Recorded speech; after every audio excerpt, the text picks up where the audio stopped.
hope you're all enjoying a wonderful conference. I'm Deanna Randall. Many of you know me. If I don't know you, I'd love to get to know you. I'm the family care specialist with the North Bay office of the Alzheimer's Association. I have the distinct privilege of working with family members and friends who are supporting loved ones diagnosed with Alzheimer's and other forms of progressive dementia. I am also very privileged to work with individuals who are experiencing the early stages of these disorders.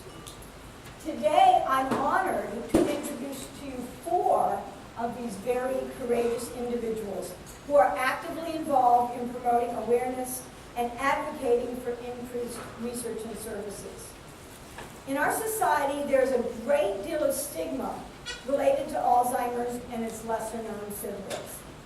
Most people have difficulty acknowledging to themselves or to their family members that they have a diagnosis, let alone speak about it publicly. There is a myth that if you have Alzheimer's or related dementia, that somehow it's not so bad because you're not aware of it. Sometimes even health professionals have believed this. Today's panel will help to underscore that that simply isn't true. The 4 special people here today are here to share some of their experiences about living with a progressive memory disorder. They are part of a growing wave that is changing the face of the movement to end Alzheimer's and related diseases.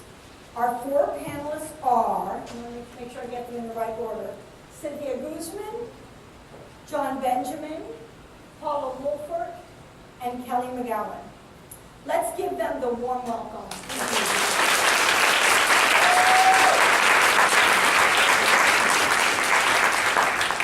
I'm going to ask a series of questions, and then we will give each panelist an opportunity to respond. So the first series of questions is about in the beginning. So we'd like to ask you, what were some of the first signs you noticed when you began to experience changes with your memory and thinking abilities? I was a nurse for 30 years, and for 8 years was I a contract nurse, and I drove 300 to 400 miles a week, and I never got lost. And I used to maintain my home inside and out on my own, and I thought I had a pretty good memory. About 2.5 years ago, I started to have problems getting lost in familiar places.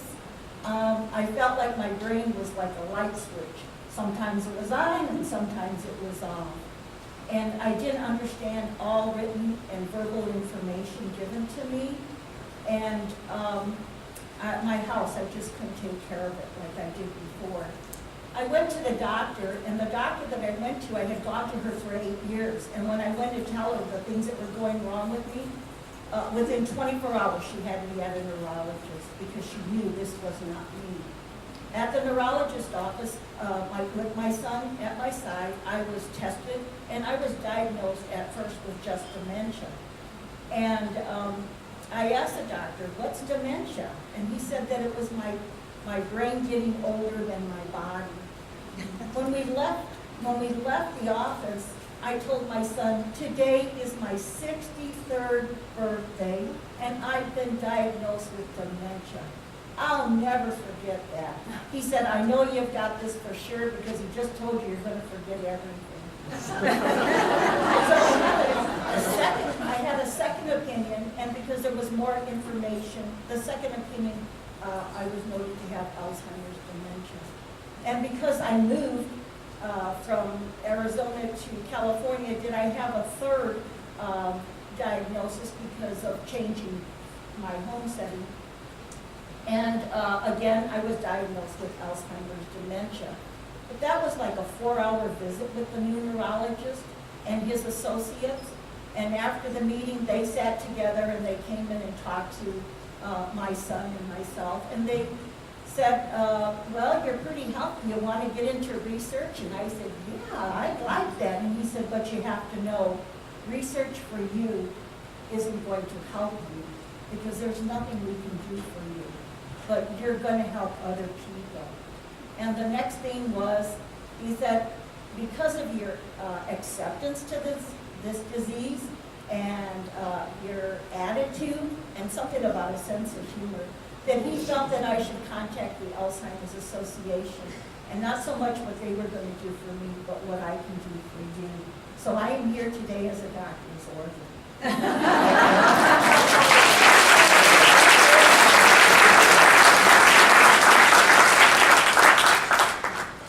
name is John Benjamin. Yeah. Hello? Is that on? Yeah. Okay. Get closer. A little closer. Closer. Closer? I do this so often, you can tell. My name is John Benjamin, and I have Alzheimer's.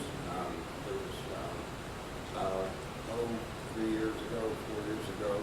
I ended up having to go to the doctors, and they had mentioned that there was a possibility I should have further tests. I went to my primary doctor and just suggested I go see another doctor, and which I did, and we had some other tests done and did the battery of tests where you're supposed to recognize shapes and forms and memory and stuff like that. And, I thought I was doing pretty well, but I wasn't. And then he decided to take some tests, more tests, and he did a kind of a brain scan, and he ended up kind of showing it to me, and it was kind of scary. He showed a brain, and part of my brain was like disappearing, and he said, "You have Alzheimer's." And it was quite a shock. I wasn't quite expecting it. That was my first experience with it, and then from there, I decided to take action. And we set up a plan, and we got just got going on it, and we're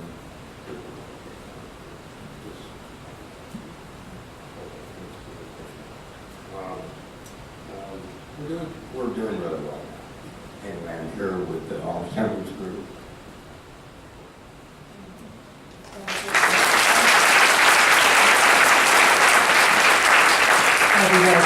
Okay. About 3 years ago, I started having memory problems, but, I'm 76. Okay, I dyed my hair. But I started wondering. I was a cookbook author, and I've written 9 books. And the last one that I wrote came out in 2011. And just before it came out, some of the different people in the trade were given advance copies. And I had written the book the year before, on the years before that, so it wasn't like it was very fresh in my mind, but of course I knew what I'd written. A gentleman who, I'm not going to mention his name, he was very famous, called me to interview me saying how much he liked the book. And he gave me complicated sentences which, to show that he really read the book. I could tell that. But I didn't understand what he asked me. I mean, if he had just asked a simple question, I could answer. And I panicked, and I said to him on the phone, "That's a brilliant question." Isn't that what you're supposed to say? And so I said, "But let me tell you about," and I said, "The Magic of the Tagine," which is a book about Morocco, of course, it was Morocco. And I can talk for an hour on that, without, I mean, it just comes out of my mouth. And that's what I did. I have to tell you, we never published the story. But I knew there was something wrong. That wasn't the Paula Wolford I knew. And then other things started happening. I couldn't cook right, or I mean, I could, but it wasn't, and slowly. It wasn't like it was really fast that I would run to a doctor and say, "Hey, there's something wrong with me." But that was the first one that I remember, and I still remember it. People say you don't remember things. I remember that. But I don't remember all the small things that happened afterwards, but there were enough that when my husband said one day to me, "Let's have omelets for lunch." And I looked at him and said, "What's an omelet?" And he said, "Paula, I think you got to go to the doctor." So we went to the doctor. The doctor ordered a CAT scan, I think it was a CAT scan. And he didn't see anything wrong with it. So I sent it to a radiologist I knew in France who has written 11 books on radiology. Happens to be married to an American friend of mine. He read it and said, get a second opinion. He said, I see something similar to Benson syndrome, which is a type of dementia which leads into Alzheimer's. Terry Pratchett in England has it. He's still like, you never shut up, okay? But everything else seems to go downhill. So get used to that with me. But he still writes books by dictating them. But he's had it, he gave £1 million to the British Alzheimer's Association. I don't have £1 million to give, so I'm giving myself the help. But I brought it to UCSF, and Dr. Boxer said, yeah, it's a type of Alzheimer's. They don't want to call it Alzheimer's until, as I heard earlier today, until you are deceased, but he says it's Alzheimer's. My neurologist insists it's just MCI, but about to become Alzheimer's. So that's what I have. And I'm dealing with it as best I can by coming out early, because denial is not an option. You have to get out there and fight first. I mean, we're living in a different world, as I heard earlier. We're going to live a long time. I'm 76. I don't feel 76. And I want to stay around another quarter of a century. Yeah, good for you. And so I'm here to fight, because maybe they'll find a cure, and if not, we have to keep trying for the next generation.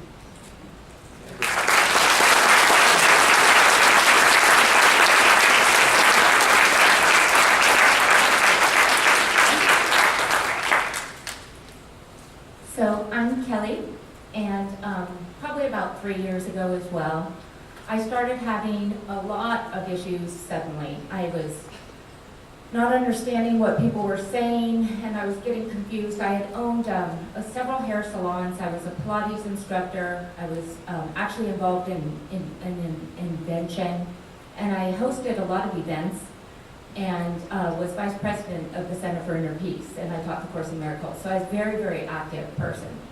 And at that time, I was working in the salon, and I couldn't understand what people were saying. I was having trouble mixing color when other things were going on. If I got interrupted, I couldn't remember where I was in a haircut that I had been doing for 27 years. And I was getting really good at covering it up and hiding it. And I had done that for about a year successfully. And a lady in the station next to me was describing her sister's symptoms. And every day I would hear her talk about her symptoms and her diagnosis of Alzheimer's. And one day I was like, oh God, because I had gone to go get a manicure. And I asked the lady, how much is this new shellac manicure? And she had told me, and it sounded like blah, blah, blah. And I asked her to repeat it, and it still sounded like that. And so I pretended like I understood what she was talking about, but again, I didn't say anything. And a couple weeks later, I was on the bed with my boyfriend while my daughter was unpacking some boxes, just looking out the window, not feeling well. And I looked up and I go, what is that? And my boyfriend said, it's a carport. And I said, how did it get up there? And he said, that's a hill. And I was like, that's a hill? And I really couldn't understand normal concepts. And I went to the doctor, and I had already had a previous brain scan, so I had a baseline. I had cerebral angioplasty a few years before that because I have a vascular malformation in my brain. And they had done a written test, and it showed dementia immediately. And then they had done another brain scan, and it showed significant changes in my brain scan. And my neurologist, I had spinal taps, I had 14 hours of neuropsych testing. I went through a whole lot with the testing, and then they found in the PET scan that it was in the frontal and the temporal lobe. So when we got notified, by that point, we had been going through a lot of testing, and the doctor had sent me an email just saying that it was diagnosed, it suggested that I had frontal temporal dementia. And so we looked it up online, and it's the most heinous disease you could ever have, is out of all the dementias and Alzheimer's. And that was, of course, extremely devastating. And so at that time, I knew that I had to do everything I can to break the stigma and to try to create awareness so that people could get earlier diagnoses and not try to cover up their symptoms. I've been involved in 12-step meetings for 27 years. And as a hairdresser, people have given me murder confessions. They've talked to me about things that they can't tell their therapist. And nobody's ever admitted that they have Alzheimer's. And I've never heard in a 12-step meeting where people talk about their most shameful, embarrassing things that they've overcome. I've never heard anybody say that they've had Alzheimer's. And I actually shared it at an Al-Anon meeting, and 9 people came up to me afterwards, and 3 of them said they had it, and no one's ever mentioned it. And so for me, I have taken it upon myself to try to really break the stigma and do whatever I can to support the Alzheimer's Association, because they have been so amazing and so helpful during this process and brought a lot of clarity to a brutal, confusing situation. The day I went to palliative care, I don't know what her name would be, but the woman who helps you do your medical directives, she looked at me and she said to my daughter and I, let's face it, this is the worst disease you could ever have. And so I just really would like to make a difference on getting emails about those types of diseases and make a difference on getting that kind of feedback. It's pretty rough. I'm glad I'm here.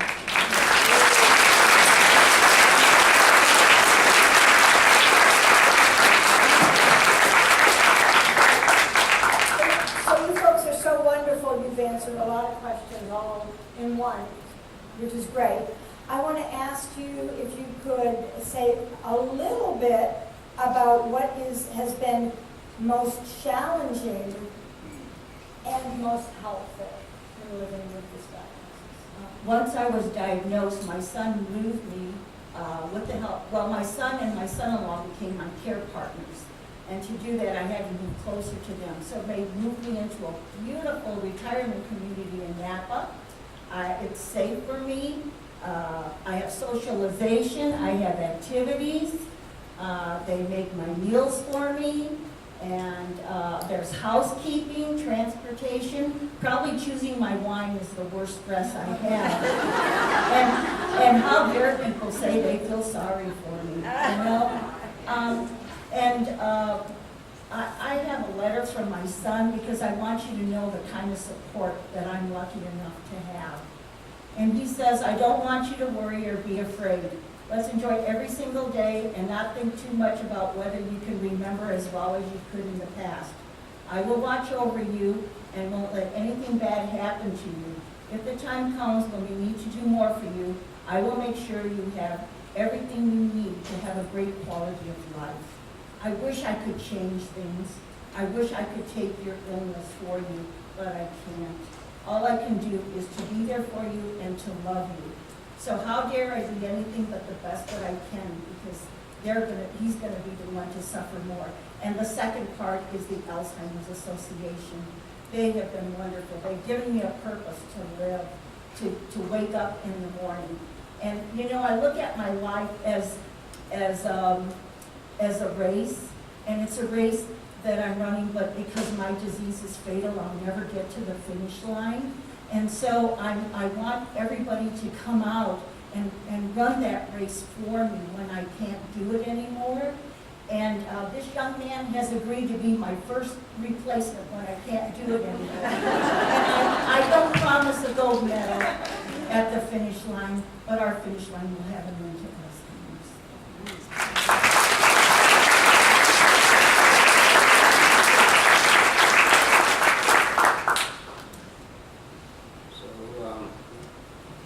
Learning to live with Alzheimer's, it's challenging. All I can say, it changes you. For me, it's changed your disposition, short-term memory. Get frustrated very easily. It's truly a challenge. Especially when you do all the things you used to do, all the things you used to do. it is challenging. Fortunately, I'm still able to drive, I'm still able to get around, so I'm thankful for that. But I think the biggest thing is just my disposition. I used to be a pretty happy guy. I get depressed, get down. That's what I think the hardest part for doing all this stuff is that part.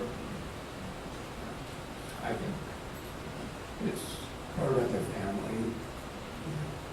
It's just very challenging. And thankful for, the support group, the Alzheimer support group. I played that, and it's been very, very successful as far as helping me to get through a lot of these things. We're able to talk in confidence and, discuss things. And, you kind of know you're not wrong. So it's been very beneficial that way. And I've had wonderful support and wife.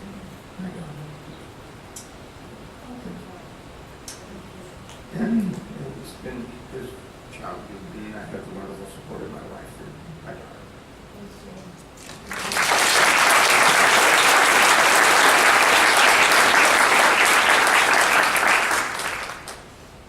As I said before, I'm not the same person. I have to get used to the new one. Not being able to read and remember what I read. Not being able to even do arithmetic, except the simplest, and even that I get wrong. Writing, it's not just the visual, but I can't see the letters very well, they jump around. But I don't express myself on paper because if I lose my thought for a second, I can't get it back. I mean, even though I read it, I'm just sort of like, what was I trying to say?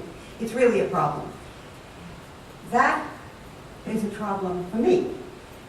But I have to live in this world, and I told my family, my children, and they were incredibly supportive, and that was easy. But I have a lunch bunch. I have friends that I see, girlfriends, and that was really hard.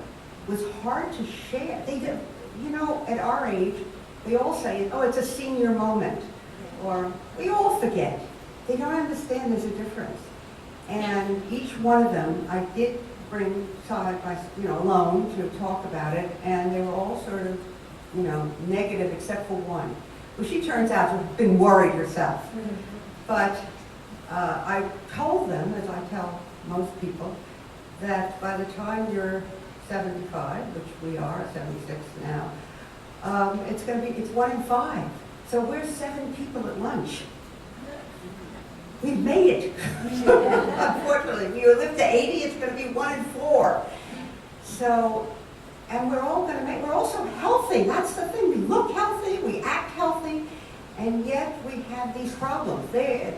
We will have these problems, both of us who don't have it yet.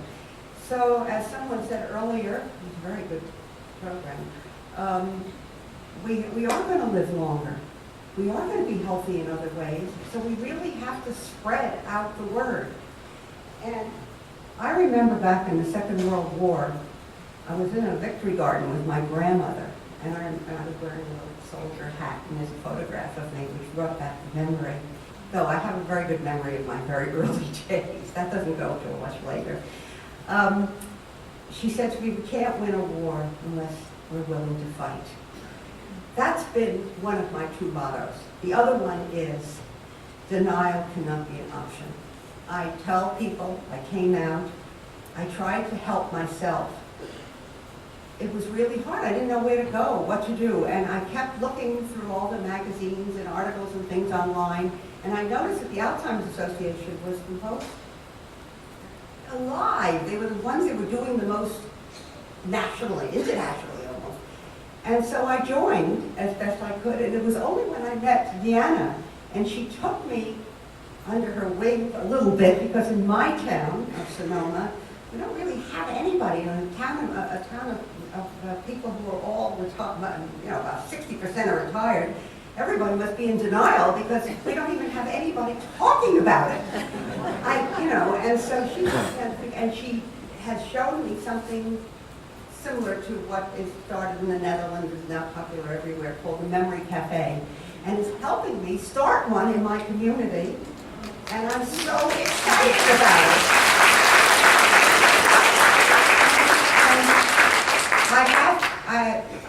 Because of my food life, I did get some publicity in the Washington Post and the Associated Press and other places, and so I have become a little bit of a poster girl to food journalists. And I find out an awful lot of them are worried, which means a lot of people are worried. And I come out and I talk to them, and I talk to them about nutrition. I'm on Ariset. I don't know what, but I mean, the thing is that until they find a cure, we have to do something. We can't just feel sorry for ourselves. We can't be in denial. We have to use nutrition as food and medicine and food until they get a cure. And the only way they're going to get a cure is if we fight. And we have to go to Washington to fight. Thank you.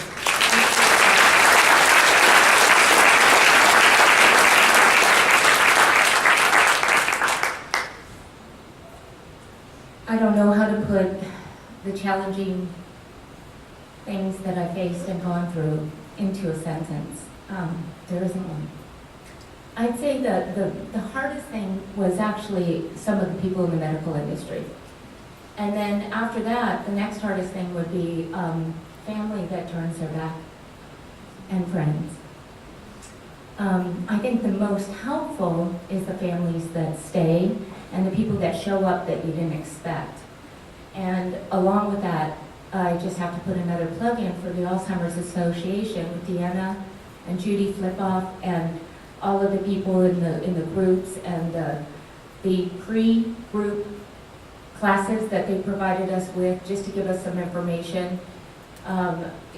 That would be what I would say has been the most helpful, and the most helpful would be my 6-year-old grandbaby.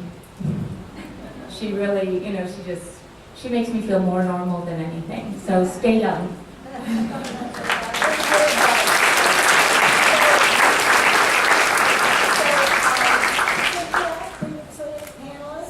In the interest of time, what I'm going to do is skip the question specifically about the group and ask about the next question down, which is your recommendations for others.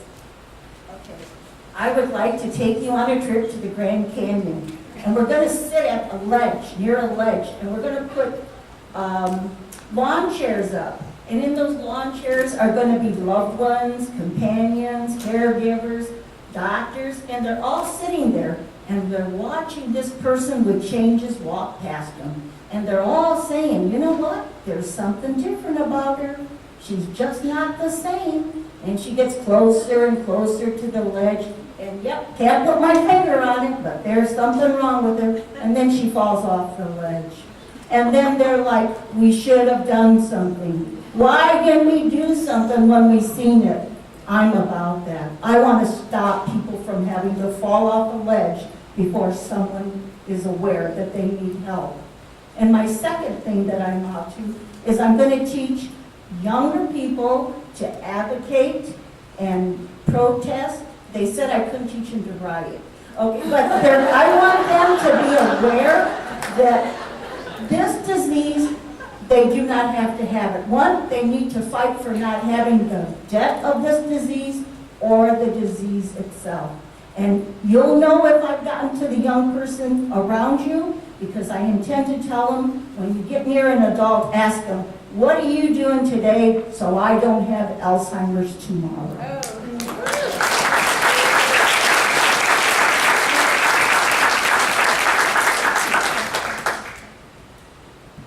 think one of the things we need to be is be proactive. We've got to be out in front and take care of things. You got to look out for yourself. You got to take care of yourself. You got to exercise. You got to eat well. You got to just look after yourself. Get tested. If you have any fears, just go out and get tested.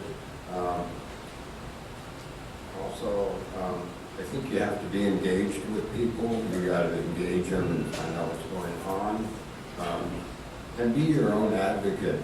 That's what we're doing here at the panel. We're advocates for the disease, and we're stepping up, and we want to be counted on and make people aware of what this disease can do to families and people, and that, you know, we need to keep fighting the fight to find a cure for this disease. And I think that's what we're all here for, but we also need you to go out and tell other people about the disease and what it does to families, and that's what we need to do. I think that's where we have to be proactive and go out and do it.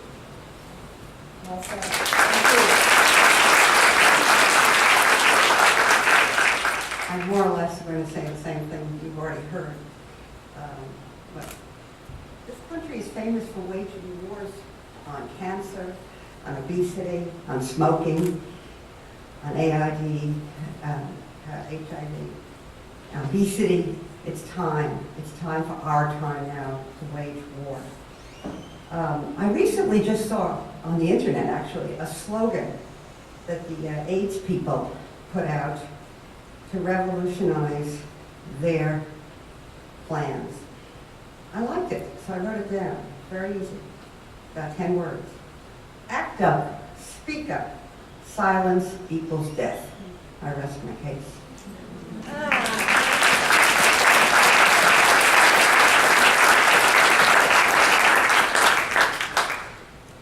Well, for professionals, at least with my experience being young with the early onset, I think, letters to the Congress about even just some sort of, I think we're working on it, or it's already been happening, where you can get your disability in your care, because it was brutal in the beginning trying to still manage my life and make everything happen. Once I was able to kind of let things go and just take care of myself and not trying to make ends meet disability is never going to cover it anyway, but it was just such a difficult process to get help. And I think the speed up on that would be really, really helpful for people, because the stress of just going through that process alone, especially if you're alone, I think we need to get some help for people, because I have a big support group and it was still unbearable. And then for families, I really, the one thing I could say is, don't say, I already told you, da-da-da-da-da. We know we forget. We know we forget a lot more than you think we forget. We know what's going on here, and it's really uncomfortable and embarrassing. And so I always kind of just say that if you walk by and you see that we didn't push the toaster down, just do it. You don't need to let us know.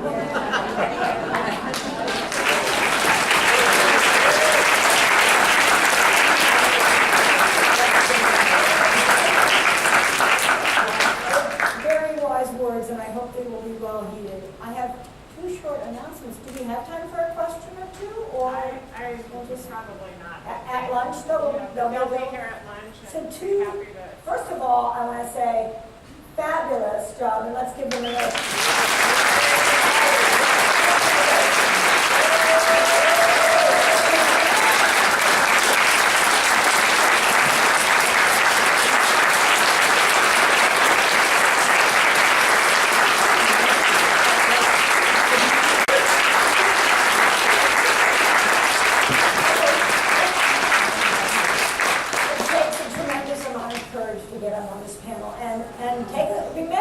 remember this event, those of you that can, you may be up here. It may be a year, it may be a few years, hopefully never, but you may be up here. We may, Shelley or I, or both of us might be up here someday. I want to say 2 important things. So our panel will be available. They're at the speakers table up front, so if you'd like to chat with them during lunch, they would be happy to have your support. And also, there's a wonderful book. We have lots of wonderful books in the back, but there's a brand new one. Let's see if I can remember the name correctly. Chicken Soup for the Soul. Alzheimer's edition. And we have one of the members of our esteemed panel, Cynthia Guzman, wrote a wonderful piece in that book. So get it, buy it, read it, share it. And Cynthia will sign it. Okay, great. Thank you. Thank you so much.